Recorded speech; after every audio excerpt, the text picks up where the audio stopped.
Al momento de perder la guerra, Eichmann emprende la huida usando un documento falso.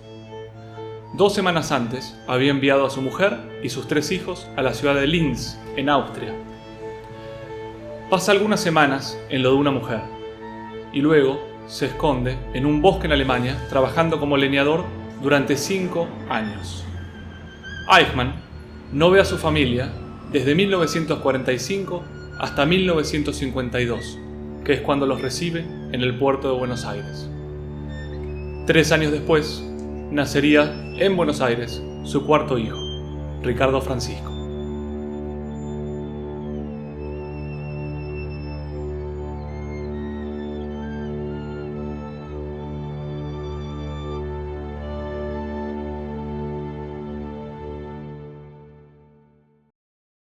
Corrientes 345 funcionaba la oficina de Carlos Fultner, un argentino de ascendencia alemana que se va a Europa a alistarse a las fuerzas del Eje, llegando al grado de capitán de las SS en el Frente Oriental. Él era dueño de esta empresa, Capri, que trabajaba con el gobierno nacional en las obras públicas. Entre otros, Adolf Eichmann recibe la ayuda de Capri, le dan trabajo y lo envían a Tucumán. Adolf Eichmann, ya afincado en Tucumán, hace llamar a su familia, Verónica Liebel y sus 3 hijos. Vienen a Tucumán, se instalan y al poco tiempo comienza a diluir los proyectos que tenía Capri y Adolf Eichmann se queda sin trabajo. Vuelve a Buenos Aires y se van a vivir al barrio de Olivos. Finalmente, en abril de 1953, con toda su familia, Eichmann llega al barrio de Olivos y alquilan la casa situada en Chacabuco 4261 perteneciente a Francisco Schmidt, un empresario austríaco. Con el dinero que le queda de su paso por Tucumán, intenta un emprendimiento con un colega llamado Franz Pfeiffer. Ambos abren un criadero de conejos de Angora, pero las cosas no van bien y pierden dinero. Deciden terminar el emprendimiento.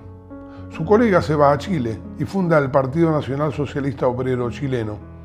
Eichmann queda en Olivos y sin un peso.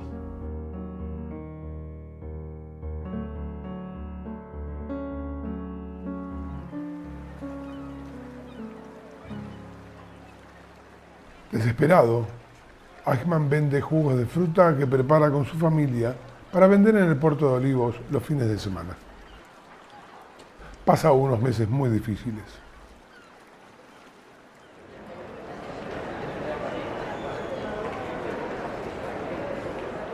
Sobre la calle Lavalle, a metros de Florida, se encuentra el famoso restaurante ABC. Es un punto de encuentro para la comunidad alemana.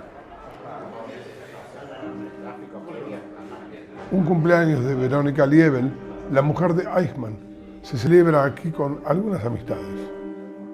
En este restaurante, Eichmann suele reunirse con Mengele, con Sassen, entre otros. Finalmente, sus amistades le traen un respiro. Por recomendación, consigue trabajo en la empresa de Ricardo Mertig, un alemán nacido en Dresden.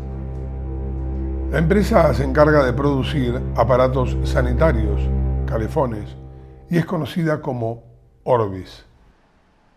Eichmann trabaja como operario durante 16 meses. Todos los oficiales de las SS se habían tatuado un águila y su grupo sanguíneo bajo la axila. Adolf Eichmann tenía también ese tatuaje y había intentado borrárselo con un cigarrillo, pero no soportó el dolor. No fue fácil la vida de Adolf Eichmann luego de la guerra, siempre en la clandestinidad y con muy poca estabilidad. Con la llegada de su cuarto hijo, parecía que su suerte estaba cambiando. Eichmann recibe una oferta de trabajo de la Mercedes-Benz Argentina, que acepta. Logra comprarse un terreno donde pudo construir su casa. Sin embargo, Adolf Eichmann ignoraba que sus días en Argentina estaban contados.